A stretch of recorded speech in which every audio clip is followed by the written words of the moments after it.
सुशांत को थी मैरिजुआना की लत। बहन और जीजा के साथ बैठकर लेता था ड्रग्स। सुशांत के परिवार को थी सारी जानकारी।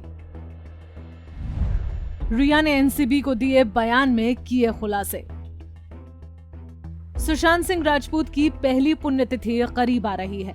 इस बीच सुशांत सिंह राजपूत की सबसे करीबी और ड्रग्स कनेक्शन मामले में मुख्य आरोपी रिया चक्रवर्ती द्वारा एनसीबी को दिए अहम बयान को कोर्ट ने अपने संज्ञान में ले लिया है।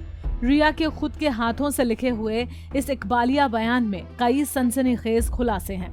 इस मामले में जो सवाल शुरू से ही चर्चा में हैं, वो हैं कि क्या सुशांत की जान बचाई जा सकती थी?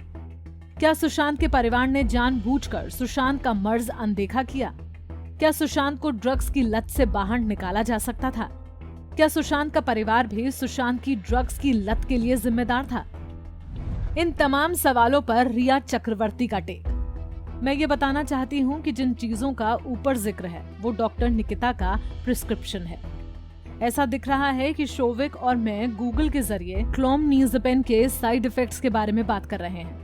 डॉक्टर से बात करने के बाद उन्होंने उन दवाओं को प्रिस्क्रिप्शन के मुताबिक जारी रखने का सुझाव दिया।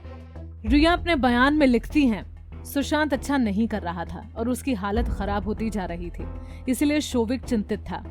क्लोमनिज़ेपम और उसके साइड इफेक्ट्स के बारे में हम डिस्कस कर रहे थे। डॉक्टर निकिता से चेक करने के बाद ये पता लगा कि हमें गूगल डॉक्टर नहीं बनना चाहिए।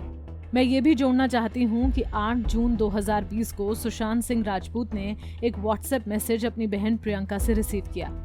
उस मैसेज में इस बात का जिक्र था कि लिब्रियम 10 mg, नेक्सिटो इत्यादि जो ड्रग्स थे NDPS में सुशांत इन दवाओं का सेवन करे। उसने कार्डियोलॉजिस्ट डॉक्टर तरुण की एक पर्ची मुहैया करवाई। उन्होंने सुशांत को OPD पेशेंट के लिए मार्क किया है, बिना उससे मिले और ऑनलाइन कंसल्टेशन किए हुए। इसका मतलब सुशांत को तुरंत अस्पताल की जरूरत थी। इन दवाओं को साइकियाट्रिस्ट के कंसल्टेशन के बिना नहीं दिया जा सकता था।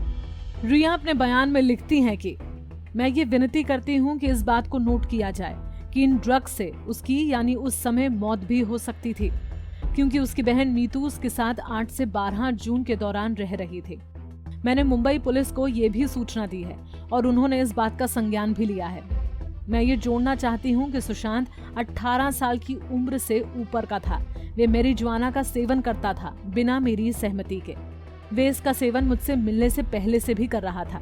वे मेरे पास आता था इस कोशिश में ताकि उसको मैरिजुआना मिल सके या फिर वे इसे मुझे ऑफर करे। मैंने अस्पताल में उसके दाखिले की कोशिश की जिसका मेरे पास सबूत है, लेकिन उसकी सहमति नहीं थी, इसीलिए वे अस्पताल में भर्ती नहीं हो सका। मैं ये भी जोड़ना चाहती हूँ कि सुशांत के घर वाले ये बात भली भांति जानते थे कि उसे मैरिजुआना की लत लग चुकी थी। मैं ये भी बताना चाहती हूँ कि उसकी बहन प्रियंका और जीजा सिद्धार्थ मैरिजुआना का सेवन करते थे, सुशांत के साथ और उसके लिए लाया भी करते थे। रिया ने ये भी लिखा कि बयान को देने के दौरान मेरे साथ अच्छा बर्ताव हुआ है, मुझे खाना मुहैया करवाया गया है। एनसीबी के अधिकारियों ने मेरे साथ कोई गलत व्यवहार नहीं किया। मैं बिना किसी डर और धमकी के ये बयान दे रही हूँ। Bureau report, Punjab Kesari TV.